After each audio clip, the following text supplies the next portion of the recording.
Puji Tuhan, Shalom, selamat pagi teman-teman, Bapak Ibu, Saudara-saudari dimanapun Anda berada pada saat pagi hari ini ya. Kembali berjumpa dengan saya di channel Priyanto Zamasi. Dan saya percaya teman-teman semua dalam keadaan sehat ya, diberkati oleh Tuhan. Tuhan sudah menolong kita sepanjang malam hari ini. Dan lihat saudara, apa yang selama ini kita teriakan soal pelarangan ibadah, dan Januari yang lalu Pak Presiden kita ya menyampaikan pidatonya soal pelarangan ibadah juga yang terjadi kembali terjadi, ya kan? Karena minggu kemarin 19 Februari 2022 ya, di Gereja Kristen Kemah Daud Lampung dibubarkan ibadah ya oleh seorang ketua RT, bayangkan. Nah, saya nggak ngerti bagaimana dengan seorang ketua RT ini teman-teman ya. Seharusnya dia yang mengayomi masyarakat yang ada di lingkungannya, tetapi ini malah dia melakukan onar gitu ya. Saya pikir alasan apapun itu ya, bahwa melakukan pembubaran ya ibadah itu sangat-sangat jahat sekali teman-teman. Maka peristiwa itu membuat kita menjadi teringat dengan pidatonya Jokowi ya, bahwa setiap pemimpin mulai dari pusat hingga ke RT sekalipun memang harus ditindak tegas kalau pemimpin itu adalah orang yang tidak menjaga yang namanya toleransi. Maka akhirnya pada kesempatan ini Pak Guntur Romli angkat bicara dan beliau mengatakan bahwa pelaku ya pembubaran ibadah di Gereja Kristen Kemah Daud di Lampung harus segera ditangkap. Dan langsung saja kita akan melihat videonya di sini. Ini dia. Kembali terjadi lagi peristiwa yang menyakitkan dan menyedihkan. Ibadah hari Minggu jemaat Gereja Kristen Kemah Daud di Bandar Lampung dihentikan paksa. Ini merupakan peristiwa yang menyedihkan dan menyakitkan. Ibadah pemujaan kepada Tuhan dihentikan secara paksa. Benar. Dan respon jemaah seperti yang kita dengar di awal video ini, ada seorang ibu-ibu yang menangis histeris dengan mengatakan semoga pelakunya dimaafkan.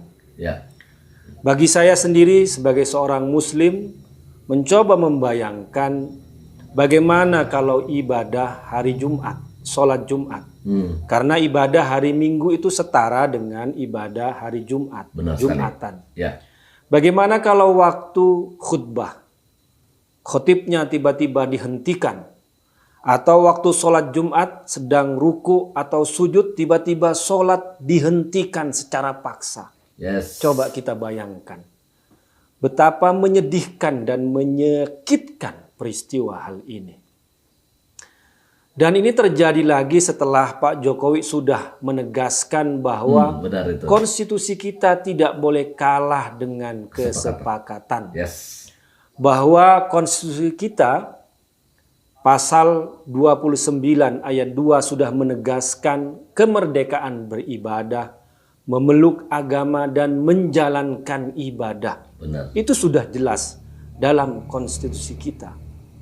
Kita juga harus membedakan antara hak beribadah dengan aturan pendirian rumah ibadah. Bisa jadi dalam masyarakat ada masalah, ada konflik, belum adanya titik temu soal pendirian rumah ibadah. Tapi itu tidak menjadikan hak beribadah bisa dihilangkan dan dinafikan. Karena hak ibadah merupakan hak yang mutlak. Hak-hak dasar manusia, hak asasi manusia, HAM. Hak beribadah, memilih agama dan menjalankan ibadah sesuai dengan agamanya. Itu hak mendasar. Tidak boleh direnggut, tidak boleh diambil. Ya. Jadi kalaupun ada masalah dengan pendirian rumah ibadah, tapi ibadahnya itu tidak boleh dilarang. Siap. Misalnya ada masalah dengan pendirian gereja, kita selesaikan. Tapi kalau orang Kristen mau ibadah, mau kebaktian, tidak boleh dilarang. Atau juga ada masalah dengan pendirian musola atau masjid. Nah, orang Islam juga tidak boleh dilarang sholatnya. Sholat 5 waktunya tidak boleh dilarang. Ibadah Jumatannya juga tidak boleh dilarang. Hanya dengan alasan masalah musola, masalah masjid menjadi masalah di pendirian. Nggak bisa. Ini yang harus kita bedakan. Yang harus kita mengerti bersama-sama. Kemudian juga kalau aturan, misalnya dalam peraturan bersama Menteri nomor 9 tahun 2006, soal salah satunya di dalamnya adalah pendirian rumah ibadah, kita harus membaca secara seksama. Ada di pasal 14, di ayat 3, pemerintah daerah harus berkewajiban memfasilitasi pendirian rumah ibadah. Itu sudah jelas. Kemudian kalaupun tidak bisa, ada di pasal selanjutnya di bab 5 soal memberikan izin sementara untuk gedung sebagai rumah ibadah, itu juga kewajiban pemerintah daerah. Jadi pemerintah daerah tidak boleh lepas tangan soal kewajiban ini. Memang ada aturan pendirian rumah ibadah, soal tanda tangan, soal kesepakatan dan lain-lain sebagainya. Tapi sekali lagi, hak beribadah, hak menjalankan ibadah itu tidak boleh dilarang.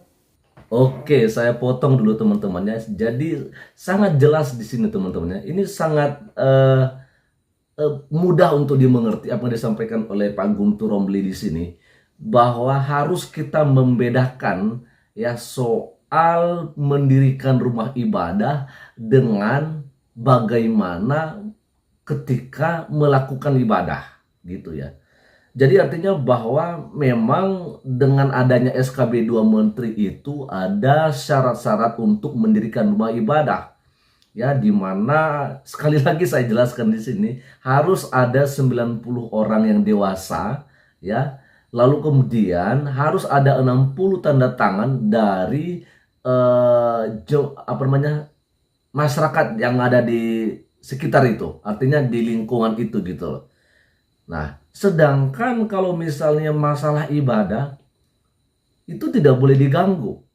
Orang mau beribadah di mana itu bebas, mau di rumah tinggal, mau di toko gitu kan, mau di di mall-mall begitu sekarang, itu bebas, ya kan? Yang ada persyaratan itu, yang harus ada izin itu adalah ketika mendirikan rumah ibadah, ya kan?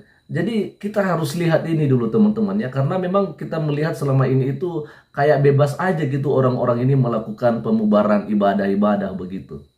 Ini ngeri sekali loh Indonesia sekarang. Padahal baru kemarin saja ya kan, Januari kemarin Pak Presiden memberikan pidatonya bahwa konstitusi kita menjamin ya orang beragama dan menjalankan ibadah sesuai dengan agama dan kepercayaannya. Tapi lagi-lagi ya, minggu kemarin 2 hari yang lalu terjadi pembubaran. Ibadah sedang berlangsung diganggu, diberhentikan. Dan ini dilakukan oleh seorang ketua RT. Ya. Jadi ya saya pikir harus ditindak tegas ini. Ya, pelakunya harus ditangkap ini. Ya, diberikan pelajaran lah gitu ya. Oke, lanjut teman-teman.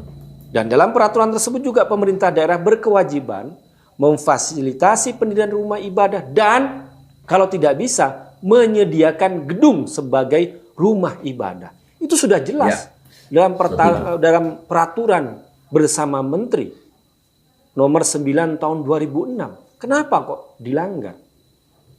Oleh karena itu, peristiwa di Bandar Lampung itu dan juga peristiwa yang sebelumnya yang melarang umat Kristen beribadah hanya dengan dalih soal gereja dan sebagainya, itu merupakan pelanggaran terhadap hak asasi manusia, pelanggaran terhadap konstitusi kita, dan juga pelanggaran terhadap peraturan bersama menteri.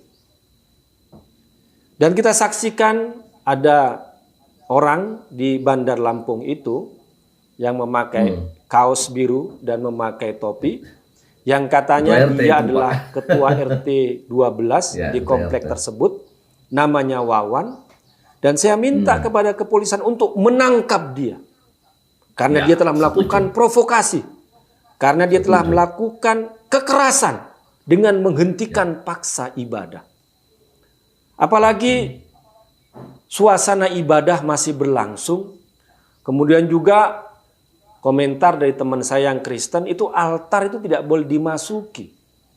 Tapi ini si Wawan main enaknya saja, naik ke atas altar kemudian teriak-teriak menghentikan ibadah. Itu tidak bisa ditoleransi. Maka kepolisian harus menangkap dia. Harus menangkap Wawan, pelaku penghentian paksa ibadah di gereja Kristen Kemah Daud di Bandar Lampung. Karena tindakan itu provokasi. Kita tidak mau ada reaksi atau balasan dari pihak yang lain yang bisa mengancam kerukunan umat beragama di negeri ini. Karena itu, mari kita hormati, kita hargai, kita sama-sama menghormati hak ibadah orang lain. Karena itu merupakan hak dasar, merupakan hak yang sudah dijamin oleh konstitusi kita, dan kita jangan terpancing melakukan aksi-aksi provokasi. Hentikan segala bentuk diskriminasi dan kekerasan terhadap ibadah umat-umat beragama di Indonesia. Demikian, wassalamualaikum warahmatullahi wabarakatuh. Oke, dan itu teman-temannya, tidak lagi saya komentari terlalu banyak. Apa yang disampaikan oleh Pak Guntur Romli sudah sangat jelas, ya, bahwa orang yang seperti ini yang melakukan pembubaran ibadah yang sedang berlangsung, maka ini tidak boleh dibiarkan dan harus ditangkap, ya, dan dikasih pelajaran, ya, dia dikasih pelajaran soal bagaimana, ya, aturan-aturan yang berlaku di Indonesia ini tentunya, ya kan, bagaimana soal melaksanakan ibadah dan bagaimana juga soal pendirian rumah ibadah. Yang harus ada izin itu sekali lagi adalah ketika melakukan pendirian rumah ibadah. Kalau soal beribadah tidak perlu ada izin dari siapapun juga. Oke, sekian saja dulu untuk pagi hari ini dan Tuhan Yesus memberkati kita semua. Shalom.